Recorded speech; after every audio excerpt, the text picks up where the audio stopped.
In the corner of the old cemetery, a mother knelt beside her child's grave, clutching a framed photo and a withered bouquet of dandelions. No one came. The cold headstone marked a death labeled as an accident, but the mother's eyes had never believed it, until a strange man placed a white lily on the wrong grave, and inadvertently touched a secret that had been buried for far too long. In that moment, the truth began to awaken. Evening fell quickly, the late autumn wind carrying a silent chill that enveloped the yellowed blades of grass in the small cemetery south of the city. The bare branches of the trees stood motionless, as if mourning someone.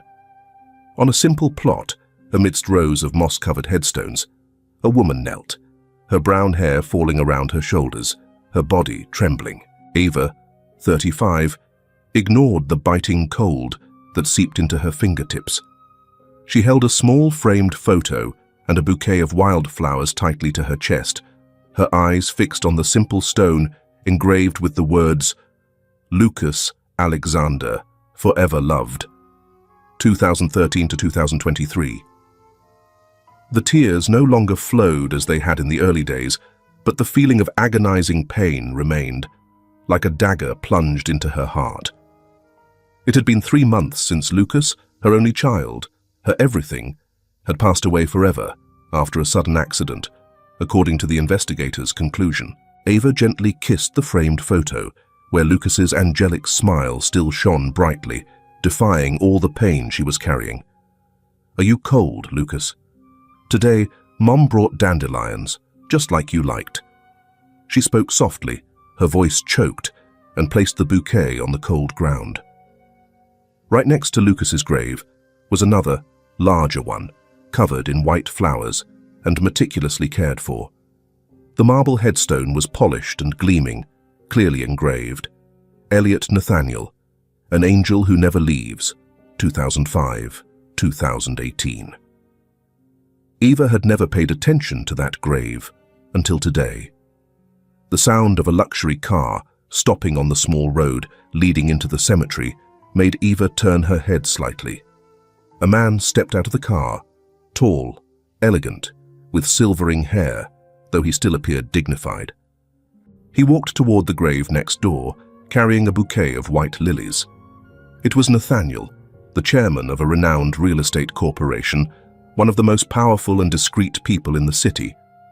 No one knew he had a child's grave here, so quiet and unassuming. Nathaniel stood silently before his son's grave for a moment, his eyes unable to hide his sadness and distant gaze. He placed the flowers and closed his eyes briefly. But then, a choked sound pulled him from his thoughts. Eva's crying. He turned, and in that instant, their eyes met. No one spoke. Only a prolonged silence stretched between two immeasurable losses. Eva quickly wiped away her tears, nodding slightly as an apology for disturbing him, then turned back to Lucas's grave. Nathaniel didn't leave immediately. He observed the gaunt woman, her face etched with hardship, and then, unexpectedly, in an inexplicable gesture, he bent down, took a single lily from his bouquet, stepped lightly over to Lucas's grave, and placed it down. Without a word, without a glance. But Eva witnessed everything. Nathaniel left as he had arrived, quietly and mysteriously.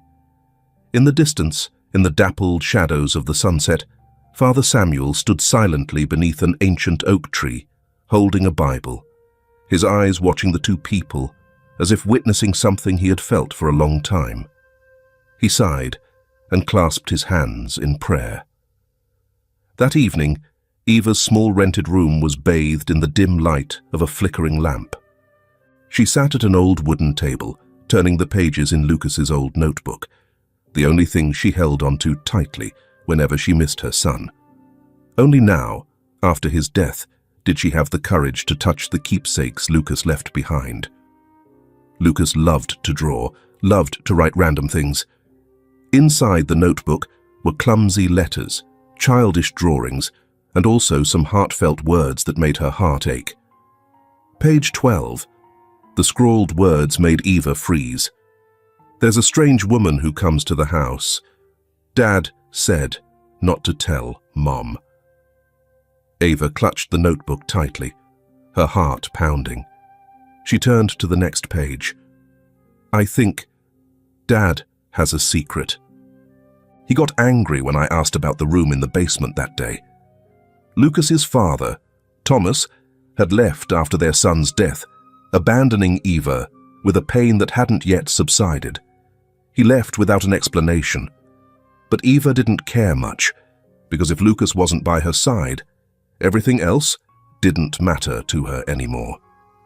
Eva's hand trembled as she touched each line.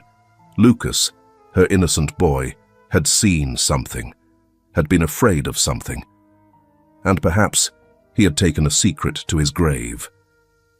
The room seemed to darken. The wind whistled through the window cracks like a mournful sigh. Eva sat motionless, her mind filled with questions. The next afternoon, Nathaniel returned to the cemetery, not out of habit, but because of something quietly compelling him. The feeling of seeing the woman from yesterday, kneeling by her son's grave, eyes full of tears but shining with endurance.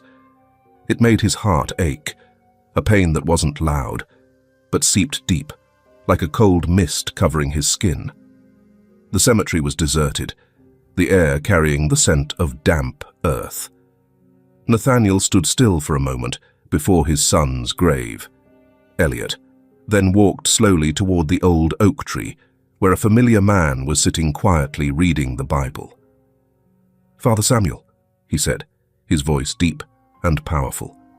The priest looked up, his kind eyes behind thin glasses showing slight surprise. Nathaniel, I knew you would come back. Do you know who the woman from yesterday is? Nathaniel asked, not hiding his concern. Samuel closed the book and looked toward Lucas's grave. After a moment, he slowly replied, Her name is Eva. She lost her son 3 months ago. Since then, she has come here every week, alone. Never missed a week. Nathaniel looked toward the small grave, nodding slightly. Does she have any relatives? Number no parents, no siblings, no friends. Poor and resilient. But I have never seen her ask for help. What about her husband? Nathaniel asked, his voice deepening. Father Samuel was silent for a moment, then replied with some hesitation, That man has never come. Not once. Silence fell again, only the sound of the wind blowing through the old branches of the trees. Nathaniel said nothing more, but in his heart something began to stir, like a small needle pricking the old shell that he thought had turned to stone since his son's death. At the same time, in another part of the city, the tiny rented room of Eva suddenly echoed with loud knocks on the door. Eva opened the door, and immediately the face of Carlotta, her mother-in-law, appeared, her eyes full of spiteful hatred. Finally, you decided to open the door. Her voice rang like a whip. Without waiting for Eva to invite her in, she barged into the room, stepping on the old rug, her eyes looking around with contempt. The room was neat, but cramped. Nothing of value, except the framed photo of Lucas, placed neatly on the small altar. Eva was silent, her hands clenched. I didn't expect you to be so miserable after leaving my family. Then she continued, her voice bitter, If you weren't so incompetent, he wouldn't have died. You couldn't even keep your own child safe, and you have embarrassed our entire family.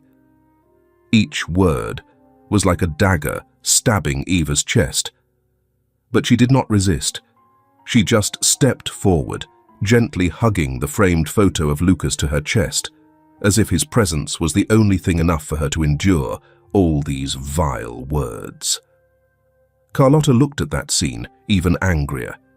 You think hugging that photo will make you forgiven. It was right for Thomas to leave. As for you, you should have gone with your son a long time ago. A shiver ran down Eva's spine. But she remained silent. Only her eyes red but not defeated, looked directly at her mother-in-law with an almost painful resilience. Then she said resolutely, "If you only came here to insult me, then please leave." Carlotta couldn't stand that look. She grabbed her purse, threw a contemptuous look, and left, slamming the door hard behind her, not forgetting to utter another harsh sentence, "You useless woman." But Eva didn't bother to reply. The room returned to silence, but Eva's heart did not. Late that night, Eva put on her coat, holding a small bag, and quietly walked to the school where Lucas used to study, an old semi-private school where only struggling middle-class families like hers could afford to send their children. She knocked on the principal's office door and was led in with hesitation. Miss Sophia, who had been very fond of Lucas, secretly looked at her from afar with worried eyes. The principal, a large, stern man, sat behind a large wooden desk. "I'm sorry, I didn't make an appointment," Eva said, her voice soft. "I want to review the security camera footage of the last day Lucas came to school. The boy left behind some lines that make me very worried." The principal frowned and shook his head slightly. "We have checked everything, but unfortunately, the camera system was down that day. No recordings were saved." Eva froze.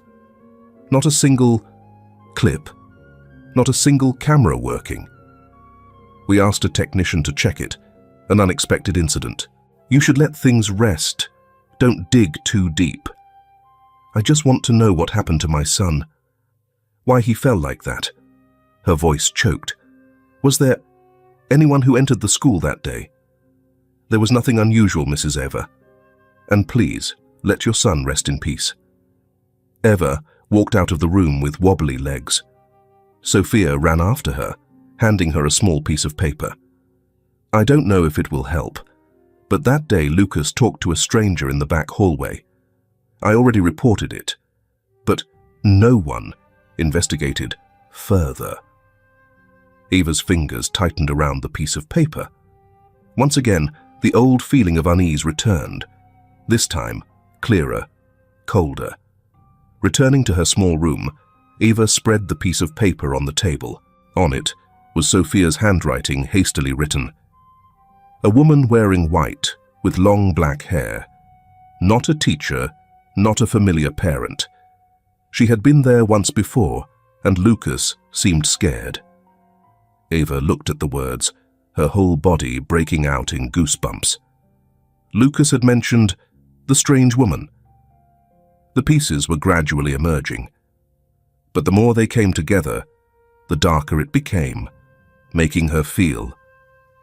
She was too close to something very real, very painful, and very dangerous. The morning in the city sluggishly passed in pale streaks of sunlight. In the old neighborhood with deserted shops, a tiny thrift store nestled between two buildings with peeling paint. The shop displayed old items, oil lamps, clocks, cameras, even wedding rings tarnished by time. The space had a heavy smell of dust, mixed with a touch of invisible sorrow. Eva entered, clutching a vintage men's watch, the only thing she had left from Thomas. The watch had been a wedding gift. Now she had to sell it to pay for a few more days of rent. The shop owner looked at the item and nodded slightly. 400. His voice was even, without emotion. Eva hesitated. It's Swiss-made, mechanical, still working well. In this day and age, who still buys these to wear? I'm just buying it for display. Take it or leave it. He shrugged, not finishing the sentence. Eva bit her lip, about to agree, when a warm, deep voice rang out from behind. I'll pay 600, but let her keep it.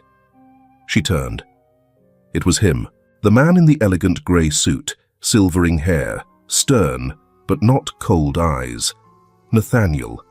Surprise flashed across Eva's eyes, quickly replaced by wariness. You are the one who put the flower on Lucas's grave, she said softly, as an affirmation. Nathaniel nodded slightly, stepping closer, as if not wanting to overwhelm, but simply to be present. "I apologize for making you uncomfortable. It's just that day I saw—" Eva interrupted, her eyes calm but defensive. "It's okay. I'm used to people looking at me as something to be pitied." She took the watch from the seller's hand, then looked at Nathaniel. "Thank you for your kindness, but I don't need it." Nathaniel was silent for a moment. "I didn't come here out of pity.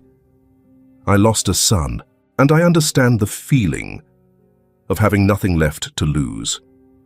His words touched a corner in Eva's heart, a corner she tried to hide, lonely and wounded. But she still stood tall, her voice firm. "Then you also understand. When you hit rock bottom, the only thing you learn is not to expect anything from others." Nathaniel nodded, his eyes slightly sad. He didn't insist. He just left a business card on the counter and said gently, "If one day you need someone to listen to you, just listen. I'll be there." He left, leaving behind a quiet emptiness. Eva looked at the business card, not picking it up, just looking, as if considering whether for the first time in months she should trust someone again. Meanwhile, at Lucas's old school, the introduction ceremony for the new sponsor was held simply in the hall. The principal smiled, clapping his hands and leading a woman in a white dress onto the stage. Miranda, with sharp beauty, long black hair, red lips, and the confident gait of a woman who knows her worth. She smiled, waving lightly like a star entering the spotlight. Ms. Sophia, standing at the back of the hall, suddenly froze. Something was very strange. Her eyes widened as Miranda turned slightly, her eyes scanning the crowd as if searching. Those eyes. She had seen them before. In Sophia's memory were the clumsy drawings in Lucas's notebook, the picture the boy drew of the woman in white, long hair, eyes that look like they want to swallow me. And more than that, she had seen this woman at school, her appearance unmistakable, appearing on the very day that Lucas fell down the stairs. Sophia's heart beat strongly. She stepped back, pulled out her phone, and searched for the photo of the notebook pages. And then her heart sank as she realized it was her. No mistake. Miranda, the woman in Lucas's memory. Night fell like a dark curtain. Ava's small rented room, which was quiet, was suddenly filled with urgent knocks on the door. She opened the door. Sophia stood there, panting, holding a small backpack and a file. "I need to tell you what Lucas used to say," Sophia almost blurted out, her voice lost because of nervousness. Eva panicked. "Miss Sophia, what's wrong?" "I know something is wrong, but today I saw that person, right at school. I'm sure Lucas mentioned her." She pulled out a copy of some diary pages that she had secretly photographed.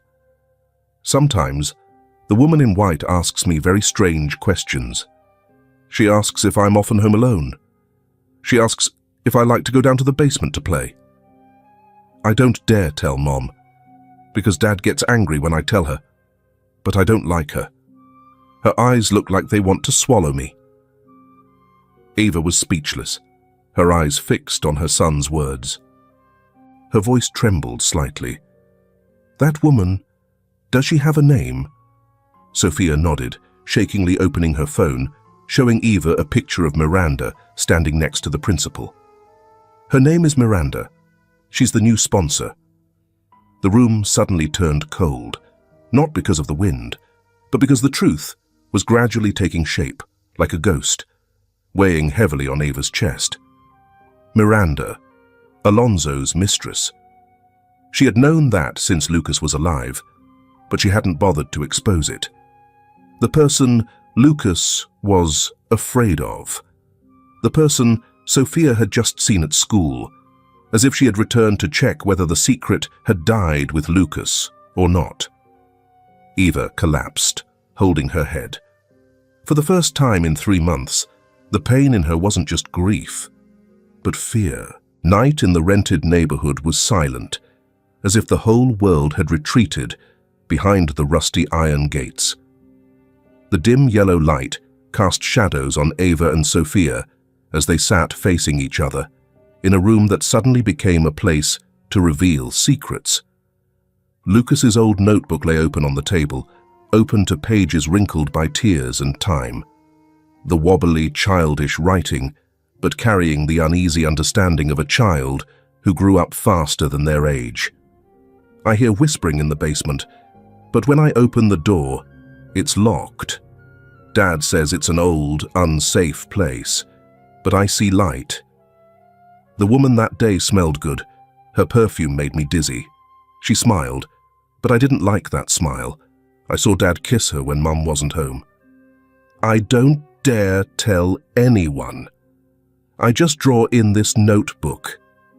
If one day I disappear, then Mum, don't believe Dad.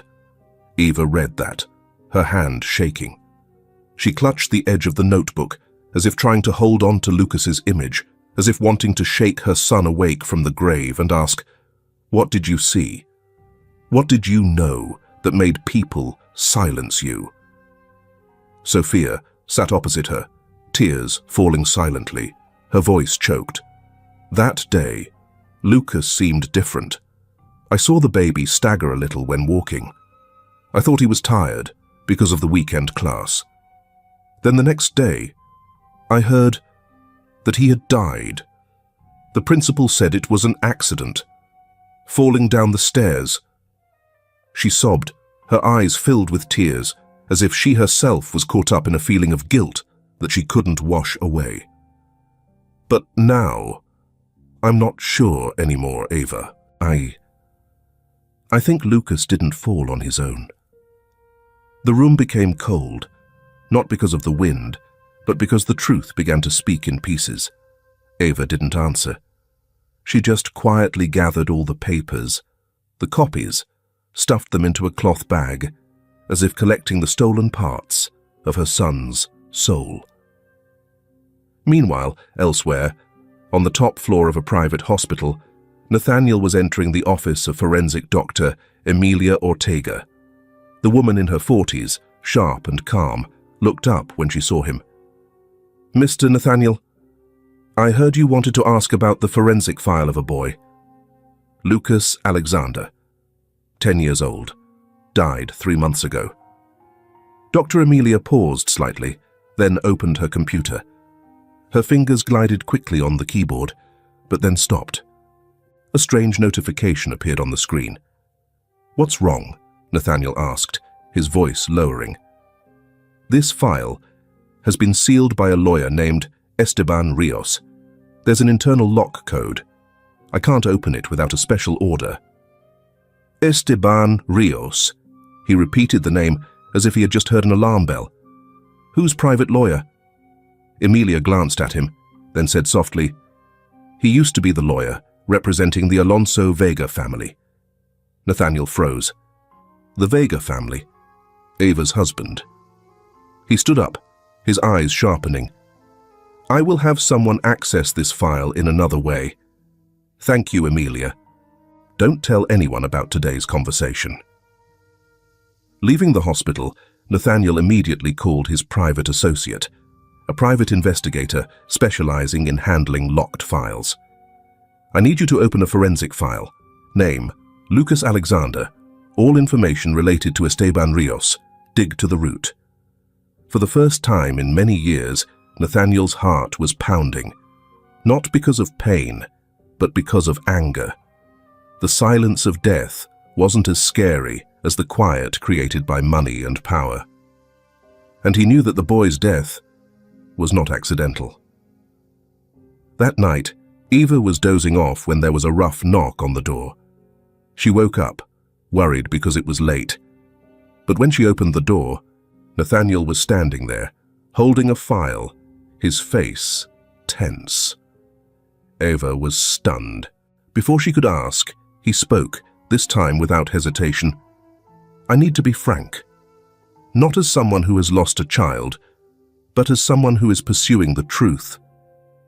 Eva looked at him, a hint of wariness in her eyes. But Nathaniel didn't wait for her to agree. "I am sure that your son's death was not simply an accident." Those words rang out, slowly, like each hammer blow hitting the emotional fortress that Eva had tried to build all this time. "So, what do you think killed my boy?" she whispered. "Somehow, I don't know yet. But I just found out that Lucas's forensic file was sealed by a lawyer who has direct contact with your husband. No ordinary child's death file is kept confidential at that level." Nathaniel gave her a photocopy, information about Esteban Rios, along with a seal signed by someone in the city's judicial system. Someone was covering something up. Eva slumped into a chair. She clutched the file. The pain of the day she lost her son seemed to return, this time not as a heart-wrenching pain, but as a fire rising from things that had never been spoken. I suspected. I used to think Thomas knew something, but he left, abandoned me. Nathaniel was silent. Then he sat down next to her, gentler. "We will get to the bottom of it. Not for revenge, but for a child who no longer has the opportunity to speak." Eva clasped her hands tightly. For the first time since Lucas's funeral, she didn't cry, but in her eyes, a fire had ignited, simmering but resolute. The morning was lightly sunny. Nathaniel stood in the backyard of a small cafe on the outskirts of the city, where he had arranged to meet a man that many years ago almost no one had paid attention to.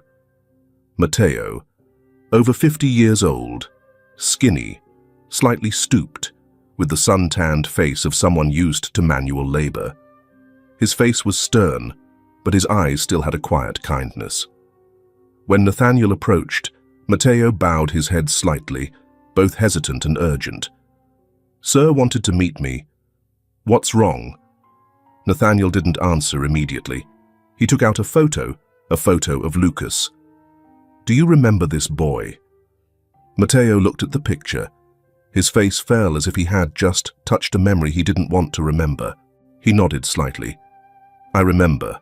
That's the child who used to follow Mrs. Miranda to the summer villa." Nathaniel sat down opposite him, his voice even and calm. "Tell me everything you know.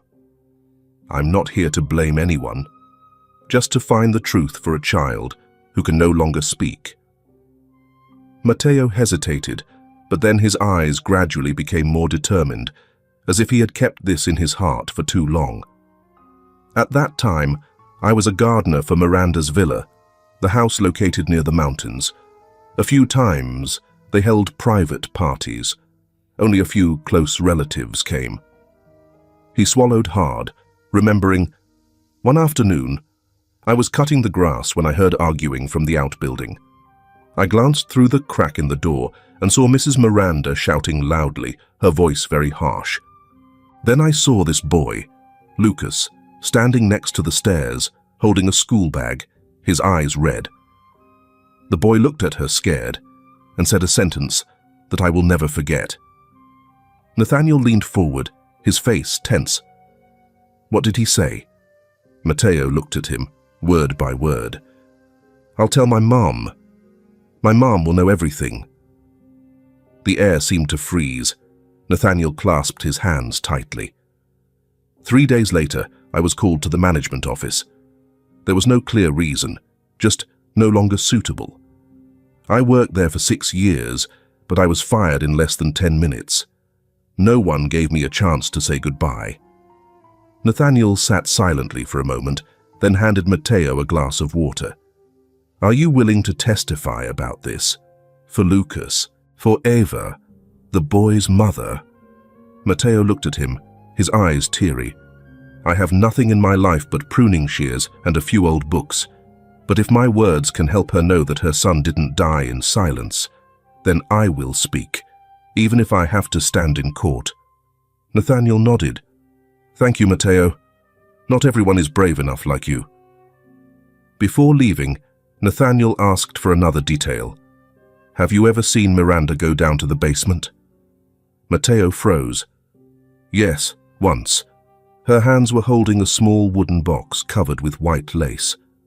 I thought it was a party decoration, but her eyes at that time, no one looks at an object with those eyes. It's like hiding a part of her own soul. Meanwhile, Eva was cleaning up the notes, the loose documents that she and Sophia had gathered, when suddenly there was a sound of footsteps stopping in front of the rented room. A knock on the door, strong, decisive. She opened the door, and there was no mistaking it. It was Alonso.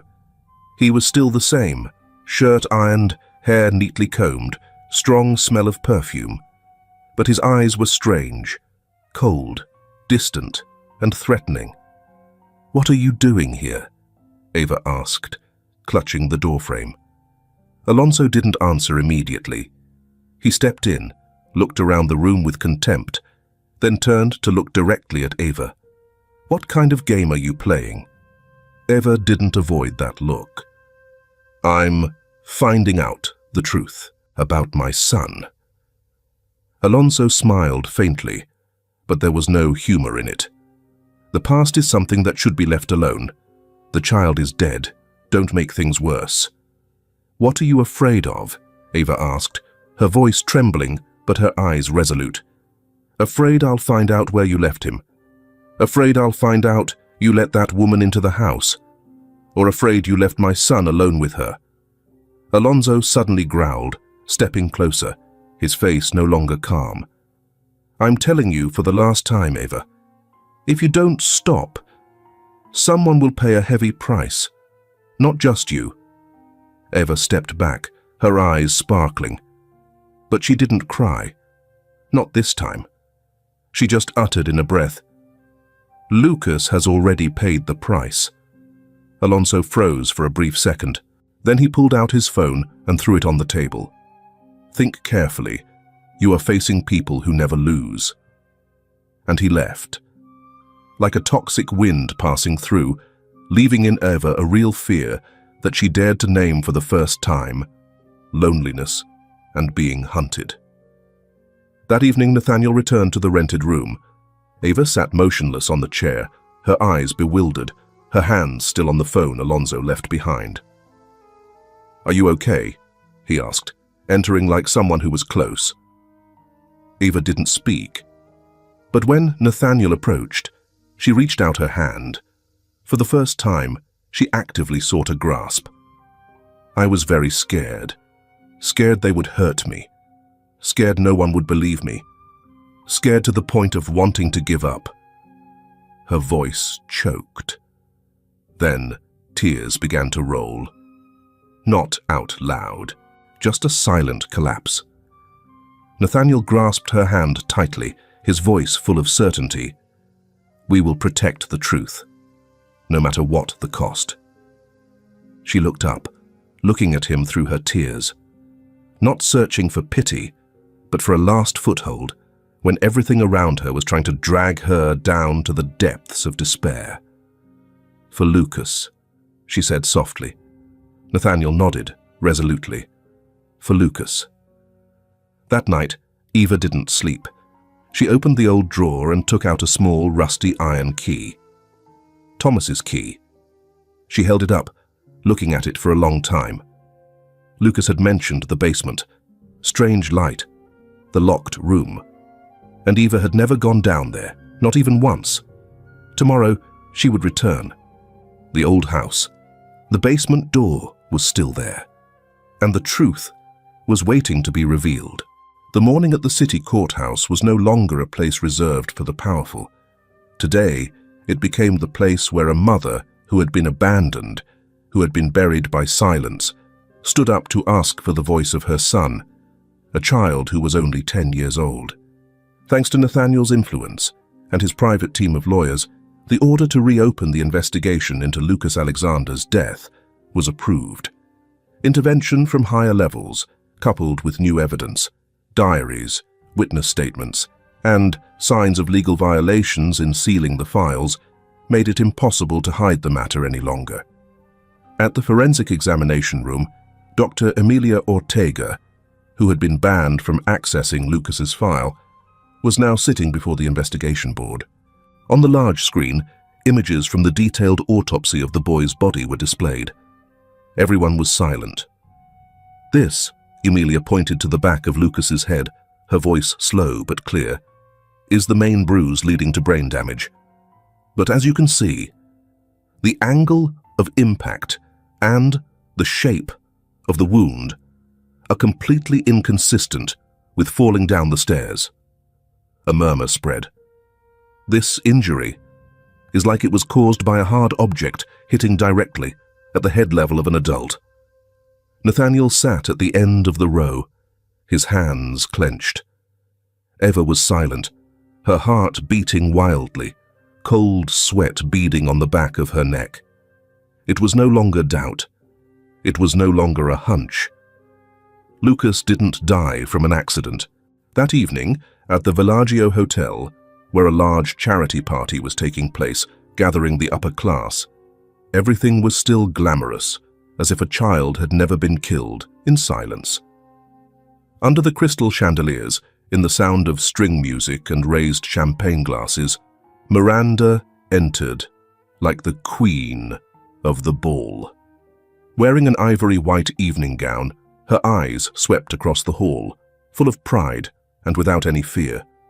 Until she met Eva. Eva was not wearing an elegant dress. She came in a simple black coat, her hair neatly tied, her eyes ice cold. But in those eyes was pain that had turned to steel. It was a mother who was no longer afraid of anything but the truth being forgotten. "Eva," Miranda smiled slightly, sipping her wine. "You haven't given up yet." "You used to say Lucas was a good boy," Eva replied. "So why did he tremble when he mentioned you in his diary?"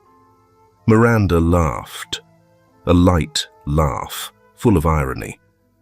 "You think the words of a 10-year-old child written in a notebook are evidence. I don't owe you anything. I don't need you to owe me." Eva stepped closer, looking directly into Miranda's eyes. "I just need you not to kill anyone else with silence." The air was as tense as a guitar string, and then, from across the hall, Matteo appeared. He was wearing a faded white shirt, his hands shaking as he held an old paper photo. "This," he said, his voice trembling but clear, "is a photo I took 7 months ago. Lucas, standing in front of Miranda's room at the villa." He held up the photo in the middle of the hall before dozens of eager and stunned eyes. In the picture, Lucas was huddled next to a dark wooden door. The boy's face wasn't smiling, only bewilderment. Next to it was a sign on the door. "Private room, no unauthorized entry." The entire party hall was silent. Miranda stood frozen. The glass of wine in her hand fell, shattered. At that moment, phone alarms rang throughout the hall, many people receiving the same notification. Special. Lucas Alexander's diary reveals suspicion of abuse before his death. Access the full version at eltiempo.net. It was Sophia. That small teacher, who had quietly kept Lucas's diary pages, had sent the entire content to a major newspaper. As the party took place, the article exploded on social media, with thousands of shares, outrage, and questions rushing in. One parent muttered, "Is this the sponsor of my child's school?" Another, "Oh my God, I used to let my child play with her." Miranda stepped back, her face pale, but still trying to force a smile. "It's all just fabrication. I have a lawyer. I don't—" But the MC interrupted her. He adjusted the microphone, saying softly, "Sorry, everyone. The party will be temporarily suspended. The police are requesting to meet with Mrs. Miranda Rios to clarify some information related to the death of baby Lucas Alexander." Silence. Then whispers spread like fire burning through the grass. Miranda was invited out. She turned to look at Eva, her eyes no longer arrogant, but empty, like someone who had just seen the first crack in the mask she had worn for so many years. After the party, Eva stood alone in the square. The cool night wind blew lightly over her shoulders. The headlights, the car horns, and the noises of the city today no longer made her feel small. Nathaniel came and stood next to her. He said nothing, just quietly handing her a printed newspaper. The front page was a photo of Lucas, and the large headline, "The voice of the boy who never got to speak, but now we have heard." Ava held the newspaper, her hand trembling slightly. Her eyes were teary, but it was the tears of the last days being swept away in humiliation, doubt, and fear. "Mum heard you, Lucas," she whispered. "Mum has heard your voice." Nathaniel put his hand on her shoulder. He also choked. No need to say more, because from today, the truth has spoken. A week after the explosive charity party, the city was no longer as peaceful as before. News about the Lucas Alexander case spread faster than anyone had expected. Every newspaper, TV news, social media, all repeated the same keywords: falsifying forensic files, inciting murder, concealing crimes, a child harmed by the silence of adults. In an office of the Department of Justice, lawyer Esteban Rios, who used to be the face representing a series of prestigious litigations, was now sitting behind the interrogation table. His face was pale, his hair matted with sweat, no longer the usual dignified look. The police presented evidence, an encrypted email that Esteban sent to the hospital side, requesting to temporarily hold the Lucas Alexander forensic file for sensitive family reasons, not to be released to the outside without instructions. But what was called sensitive had now turned its face. Included was also a recording of a leaked conversation. Esteban said to an unnamed person, "As long as this file disappears for a few years, the matter will cool down. That kid is no longer alive to talk." That statement, broadcast nationwide, ignited a formal criminal investigation. Esteban was charged with illegally interfering with forensic files, concealing evidence, and potential accomplice in the abuse of minors. Elsewhere, Miranda Rios, the woman who used to walk on the charity dance floor like a queen, was now walking into the investigation agency surrounded by the press. Her eyes were covered by large sunglasses, but she couldn't hide her awkward gait, her body curled up. Miranda's lawyer issued a statement. "My client is completely innocent. It's all a misunderstanding by the public and the press." But the truth was not easy to deny. Messages extracted from Alonso's old phone, the phone that Ava had been able to keep for a while, had been recovered. In it were many conversations between Alonso and Miranda surrounding the fact that Lucas is too sensitive. And if that boy continues like this, everything will fall apart. A message from Miranda made people shudder. "I can't stand the way he looks at me. He knows. He remembers. If she knows, everything will collapse." The police did not publicly accuse her of murder, but expanded the investigation with charges of inciting serious harm to minors, threatening and destroying evidence. Miranda was detained for investigation. As for Alonso, the man who used to be a familiar figure in family photos, now appeared before the public as a traitor. The television channel broadcast a special news report. Alonso Vega, husband, father, and accomplice in a plot to silence an innocent child. Reporters dug into financial records, anonymous transfers to Esteban, the sudden withdrawal of the child from international school just weeks before Lucas's death, and especially Alonso's name on a personal confidentiality agreement related to Miranda. The news was broadcast, everyone followed, and in a place few expected, an old woman sat collapsed in front of the TV screen. Doña Carlota, the one who had insulted Ava, who had scolded her for not keeping her child safe.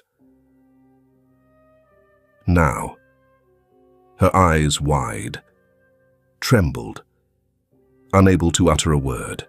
Her lips moved when she saw Alonso handcuffed and led away. "No way! No way! That boy is my blood, she whispered, like someone out of her mind. Then she collapsed on the floor, no longer having the strength to defend the harsh words she had thrown at Eva. At the same time, Eva, after days of being covered by the media, public scrutiny, and the fear that had once held her in darkness, now stepped onto the stage at a special press conference organized by the city attorney's office. Flashes flashed continuously. Cameras turned to the small woman, her hair neatly tied, her face pale, but her eyes shining brightly. Eva, witness, mother, and survivor of the most brutal loss. She stepped up to the podium, holding the paper, but then folding it up. Her voice trembled with emotion, but was clear. My name is Eva. I am Lucas's mother. 3 months ago, my son died, in a death called an accident. She paused, taking a deep breath. But today, I can say what I only dared to cry in silence before, that my son was harmed, and that I will not be silent anymore. Hundreds of people were silent. A few sobs rang out. Some journalists shed tears. Eva continued, I don't say this for revenge. I say this so that every child, like Lucas, has the right to live, the right to be afraid, and the right to be protected. I say this so that those who have been silent will start to speak. She left the podium to thunderous applause. Nathaniel stood in the front row, his eyes red, unable to hide his pride. Matteo bowed his head. Sophia sobbed in the row next to him. The last photo captured the moment Eva held the framed photo of Lucas standing before the podium. Behind her the line, "Justice is not the price to be paid, but the truth spoken." The official trial opened in early June. The sky that day was clear and sunny, but in Eva's heart was a long, endless autumn. She didn't say much anymore. She didn't need to. The truth had been revealed. Lucas's name had been heard. Each person in that chain of lies had been and was facing the court, justice, conscience, and public opinion. Immediately after the first trial, Eva asked to leave the city, not to escape, but to breathe. The city where every street corner was a painful memory, every stretch of road a knife wound to the heart. She knew she needed to live, not to continue struggling, not to run away, but to live. Nathaniel understood that more than anyone. He quietly arranged everything. Then, one early morning, woke Eva with a simple sentence, "I want to take you somewhere." The car glided on the village road shaded by trees. No one in the car said anything for 2 hours, but no one felt the need to speak. The silence between them was not a void, but a space to listen, to think, to heal. Finally, the car stopped in front of an old wooden gate. The paint faded. Nathaniel got out first, opening the gate. Inside was a small white house, red-tiled roof, pots of purple flowers planted along the porch, and a wooden swing hanging silently under an old apple tree. Eva got out of the car. The wind here was light and smelled of damp earth. Everything was so peaceful that she felt like she was standing in a completely different world. Nathaniel turned back, looked at her for a moment, then said softly, "This used to be my son's house. Elliot. We bought it when he was 5 years old. After he died, I locked the door. No one was allowed in. I thought I would never come back here." Eva looked at the house, her hands slightly clenching. "Why, did you bring me here?" Nathaniel was silent for a moment. Then he said, "Because I believe what once belonged to a good child should continue to belong to a mother brave enough to live for her child. This house, if you want, it's yours." Eva was speechless. She couldn't say a word.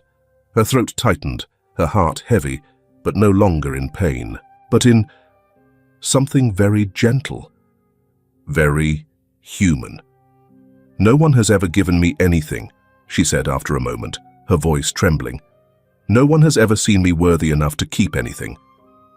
Nathaniel stepped forward, not touching her, but his voice was so warm that Eva felt like she was being embraced. "We have all lost, but if we only live in memories, we also disappear with the people we love. You don't have to be grateful. You don't have to take on anything for me either.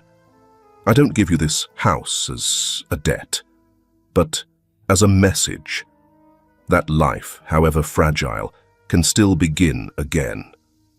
Eva nodded. Tears fell, but this time it was gentle. The early days in the White House were unlike anything Eva had ever experienced. Each morning, she made coffee for both of them. Nathaniel would mow the lawn in the yard, replanting the old vegetable patches. They didn't talk about Miranda, about Alonzo, about the trial, or the media. Everything receded behind that wooden gate. In the kitchen were traces that Elliot had left behind. Heights marked on the door frame, some old stamps pressed in books, a small photo on the desk. Elliot was smiling, holding a basketball almost as big as him. Eva didn't touch them, but every time she passed by, she placed a wildflower in front of the photo, like she used to do with Lucas. Nathaniel saw it, but didn't ask. He understood. No one replaced anyone, but pain could touch each other and heal each other. One day, when it was raining lightly, Eva sat at the small wooden table on the porch. She wrote, not writing to accuse, but to keep. She wrote about Lucas, about his laughter, about the things he used to say, about how the boy jumped up every time he saw dandelions, about the look in his eyes the last time he looked at her.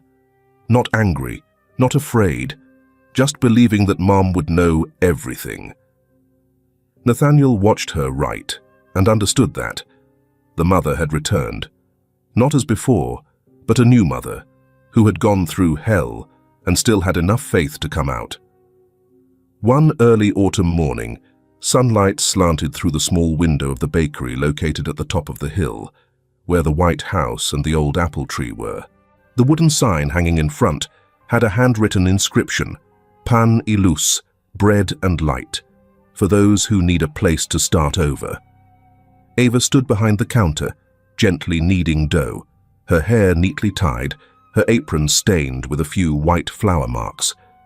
Those hands had once trembled with pain, had clutched the framed photo of Lucas on sleepless nights. Now, they were making bread, soft, fragrant loaves full of kindness. The bakery was Eva's small dream. But it didn't come from her alone. Carmen, the old owner of the village restaurant, was the first to offer a helping hand when she learned that Eva had moved in. She cleared the old kitchen next to the restaurant, giving up a corner of the refrigerator, and said, "You need to do something with your own hands, not to forget, but to remember, but still be able to live." And Eva had started from there.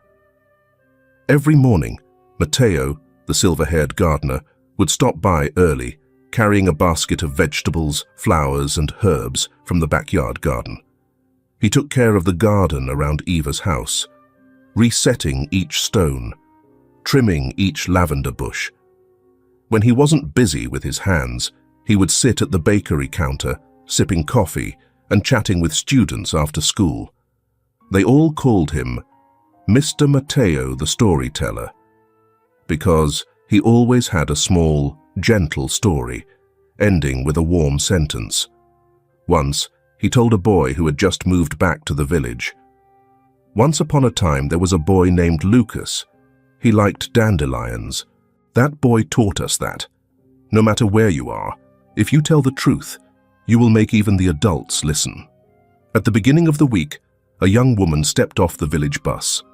Black hair, neat shirt, bright eyes. Sophia, Lucas's old teacher, had decided to move back to the village after many sleepless nights. "In the city, I taught to live. But here, I want to live to teach." She became an elementary school teacher at the village school. Every morning, she biked past the bakery, took a small croissant, and greeted, "For the teacher who needs a lot of energy today." Eva always smiled back. "Are there any courage-filled pastries left? Someone needs one." Occasionally on weekends, Sophia would bring the children to Eva's backyard to hold an outdoor class. They sat in a circle on the lawn, drawing dream houses, writing a few lines of poetry for someone who used to be sad. Eva often stood in the kitchen, looking out the window, smiling when she saw the children chirping. Once, she received a drawing from a first-grade girl. "Mrs. Eva is a baker with a singing heart." She laughed, then gently wiped away tears. One late afternoon, when a cool wind swept through the porch, Nathaniel, Eva, and Matteo sat at the wooden table drinking herbal tea. On the table was a freshly baked chestnut cake and a small notebook Eva had just started writing, recording stories from the bakery's visitors. "I want to print it," Eva said, her eyes sparkling, "not to sell, but to give away. As a message, anyone can start again with whatever they have." Nathaniel looked at her. His face was still stern, but his eyes seemed to quiet, full of emotion. He thought about Elliot, about Lucas, and he saw those children were living again in a different way, through the cakes, the letters, and the simple stories. One day, Nathaniel stopped by the bakery and placed a notice on the counter. "Lucas's Light Fund for children who need protection, legal funding, psychological treatment, media for cases of harm to children. No voice deserves to be forgotten." Eva looked at the paper, her hand gently touching the corner printed with Lucas's name. Nathaniel said, "The fund will be based here. No need to be grand. Just need someone to listen." She nodded, not speaking, but her eyes sparkled. He was no longer a stranger. No need to call him by titles. Nathaniel was a support, the one who kept his promise, the father of a child who had also gone too soon. And now, he was giving back the legacy of that love, not with money, but with the belief that every child has the right to live with light. One autumn afternoon, leaves fell all over the road leading to the cemetery. Eva wore a grey coat, holding a bouquet of dried dandelions pressed in a notebook from many weeks before. She walked, not hurrying, not avoiding. Lucas's grave was under a young oak tree, a tree that Matteo had planted from the very seeds that Eva had brought on the first anniversary. On the headstone was added the line, "Lucas Alexander." "You made the whole world listen." Eva knelt down, gently stroking the headstone. No more tears, no more trembling, only peace. "Can you see, Lucas?" she whispered, her voice light as the wind. "Mum made the cakes you used to like. Some children eat them and smile. Mum told your story, and Mum survived, not to forget you, but to speak for you." The wind blew gently, blowing a few dandelion seeds up. She looked up at them, and then the first smile in many months appeared on Eva's lips, light, small, but real. From afar, under the tree, Father Samuel, the old priest from the city, stood quietly watching. He didn't come closer. He just nodded slightly, as if confirming what he had always believed.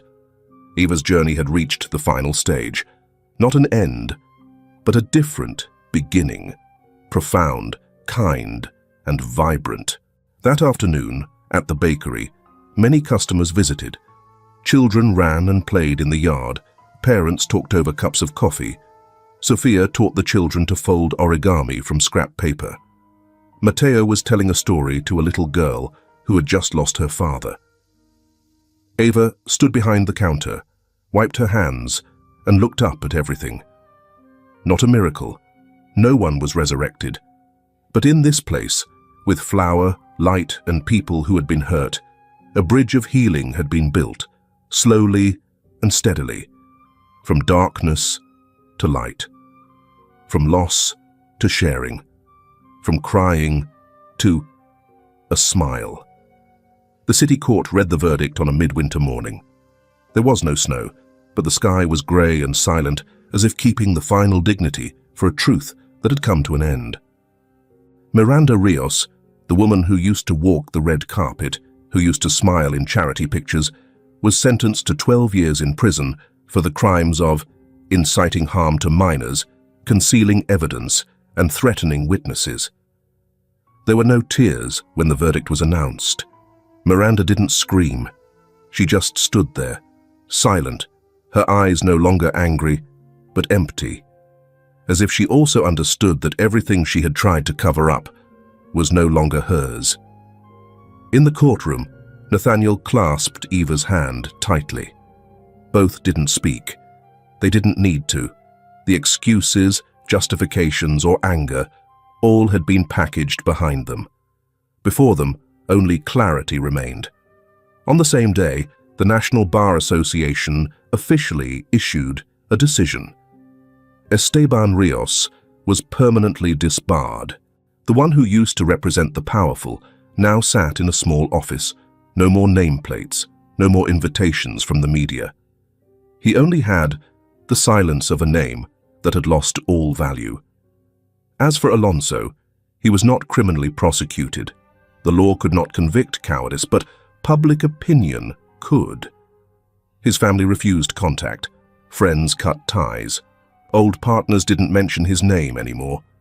People avoided looking at him in the supermarket, in the coffee shop, as if he was a stain, not because of what he did, but because of what he had not dared to do: protect his own child. Alonso withdrew from all social activities. The luxurious apartment he used to live in was now just an empty shell without light. Sometimes people would catch him sitting alone on the balcony, his eyes looking into the void that no one answered. The cold shoulder did not kill, but it made people understand the value of what had been lost. Too late. Returning to the small village, in the white house with the red tiled roof, winter was not as cold as in previous years. Ava was cleaning the bookshelf in the attic, the room she had just decided to turn into a reading and writing corner for guests to the bakery. The skylight let in soft light. The smell of cinnamon cookies spread from the kitchen downstairs, warm like the smell of memories. On the table were a few books Lucas used to like: children's stories, coloring books, and the small notebook where he used to write about things I want to ask Mom but I'm shy. While rearranging an old tin box, which used to belong to Elliot, Ava accidentally discovered a small envelope clipped under a photo album. The paper had yellowed, but the writing was still clear, Nathaniel's handwriting. On the envelope was written, "To Eva, when you are ready to smile." Her hand trembled slightly. She slowly sat down and opened it. My son once said a sentence after we lost our first little dog. I used to think it was a naive word, but many years later I understood that it was a truth that only children could see clearly. If someone is still crying for you, then you have never really disappeared. Thank you, Eva, for keeping that light for Lucas, and for yourself. This house is yours, not because I want to help, but because I believe that those who are brave enough to love also deserve a place to belong. If one day the light in you dims, remember, it always starts again from another candle. Nathaniel. Eva folded the letter, her hand placed on her chest, her heart beating lightly, but full. The letter was not long, but it was like someone had just put a hand on her shoulder, steady and kind, saying, "You're on the right track." She sat still for a long time, looking out the window.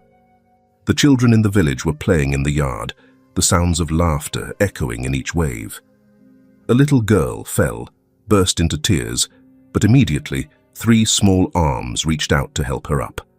She smiled, lightly and truly. That afternoon, Ava put on a grey wool coat and stepped out onto the porch. the smell of dry leaves, the smell of firewood from the surrounding houses, and the smell of honey cake from the kitchen blended together into a scent that was very stay. On the stone path leading to the village playground, the last remaining dandelions of the season still flew in the wind. A little boy waved, "Mrs. Eva, look at me kick the ball." She laughed, waving back. A father nearby turned to her, nodding his thanks for the cake he had received on the day his first child was born. Lucas did not return, but he never disappeared. He was here, in the light, in the warmth, in every cake that people took home, in every letter Eva wrote, and in everything kind that people started again after a pain. She stood silently in the afternoon sun, her eyes closed slightly as if to record this moment. And for the first time in her life, Eva didn't feel like she was missing anything anymore. That spring came earlier than usual. The sky was not harsh. The sun was just enough to make wool sweaters unnecessary after noon. Eva opened the bakery earlier than usual. On the wooden sign outside the porch, she wrote in white chalk the sloping words, "Today, give extra cake to anyone who knows how to tell a beautiful story." Not for any special occasion, just because she wanted to, because her heart was bright, because last night she dreamed of Lucas smiling. Nathaniel arrived at 9 o'clock, earlier than usual.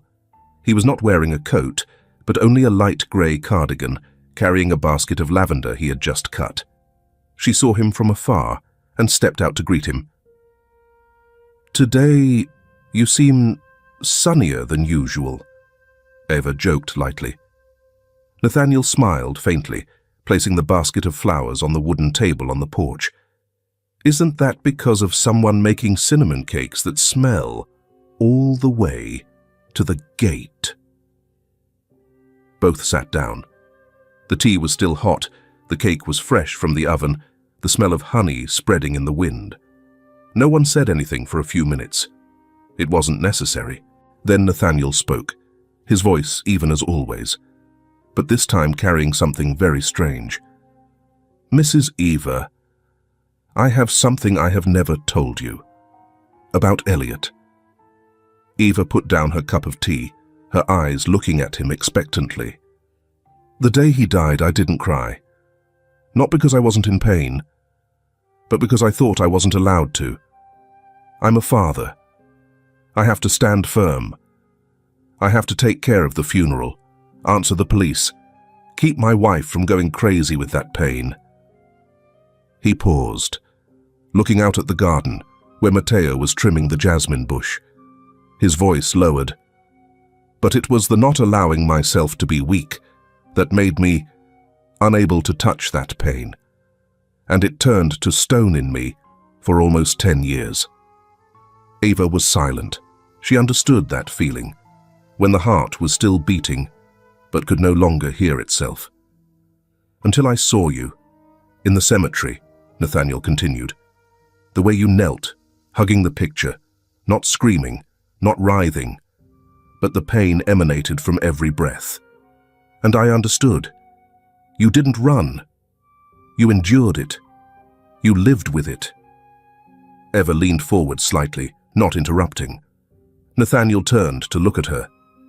"You showed me something that Elliot didn't have time to teach. That love is not being in pain, but daring to be in pain and still choosing to continue living. Not resenting, not abandoning yourself." She smiled lightly, her hands clasped around the warm cup of tea. "You taught me the opposite," Eva said, "that I don't have to carry the burden alone, that I can cry and still be listened to. I can fall and still have someone to support me." They said nothing more. The tea cooled, but the heart was full. That afternoon, both went to the field behind the village, where the large oak tree that Nathaniel had mentioned was the tree Elliot planted when he was 7 years old. Eva brought a small wooden swing, Matteo made from recycled wood behind the house. Both installed it on the lowest branch. No children sat on it that afternoon. Only Eva and Nathaniel sat at either end of the chair, swaying gently. She said, "Maybe one day I will tell some child the story of Lucas, of Elliot, of a father who used to be afraid to cry, and a mother who used to not know how to get up."